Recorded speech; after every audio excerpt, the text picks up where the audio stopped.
Bonjour à tous, on se retrouve pour un nouvel événement. Aujourd'hui, le The 50 se dispute à Vincennes sur un parcours de 2850 mètres. On a affaire à des 7 ans qui n'ont pas gagné 150 000 euros. Course assez ouverte, même si on a quelques points d'appui qui semblent intéressants.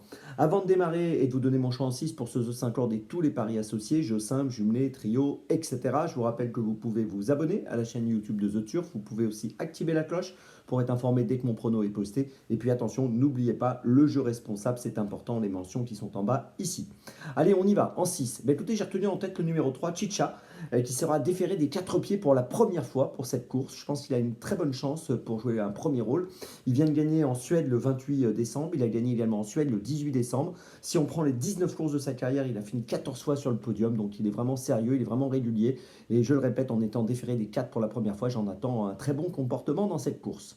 En deuxième position, j'ai retenu le numéro 2, Bitcoin Dark, qui a gagné à Vincennes le 14 janvier le prix de Toulouse. Cette victoire était bonne. Il est associé à Gabi Gelormini. Son entourage est confiant.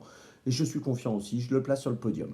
En troisième position, j'ai retenu la ligne de ce prix de Toulouse avec le numéro 11, Kala Mayor 2B, qui terminait deuxième le 14 janvier derrière Bitcoin Dark. Donc la ligne est vraiment intéressante. On l'avait vu finir également deuxième le 30 décembre à Vincennes dans le prix de Charleville et sur le parcours des 2700 mètres. Logiquement, donc, je pense qu'il faut compter encore une fois sur ses capacités et cette jument est capable de monter sur le podium. En quatrième position, j'ai retenu le numéro 14, Aïda Dubélé, qui trouve un bon engagement à la limite de la qualification. Elle a gagné 149 220 euros. Et je vous rappelle que la course est ouverte à des concurrents n'ayant pas gagné 150 000. Donc ces deux dernières sorties sont, on va dire, plutôt moyennes, 7e et 6e. C'était donc le 21 janvier et puis également au début du mois de janvier, le 8 janvier à Vincennes. Mais le fait que l'engagement soit quand même vraiment intéressant, je pense que pour une place, il vaut mieux que nous la gardions. Elle est associée à David Thomas.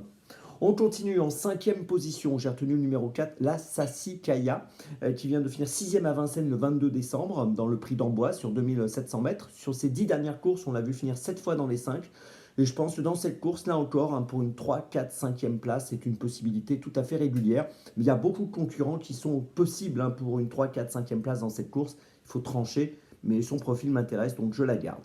Et puis en sixième position, j'ai retenu encore un cheval qui a un peu un profil similaire. C'est le numéro 1, Benz As, qui a terminé 4e en Italie dernièrement, qui avait gagné en Italie au début du mois de décembre. Sur ses 10 dernières courses, on l'a vu finir 6 fois dans les 4.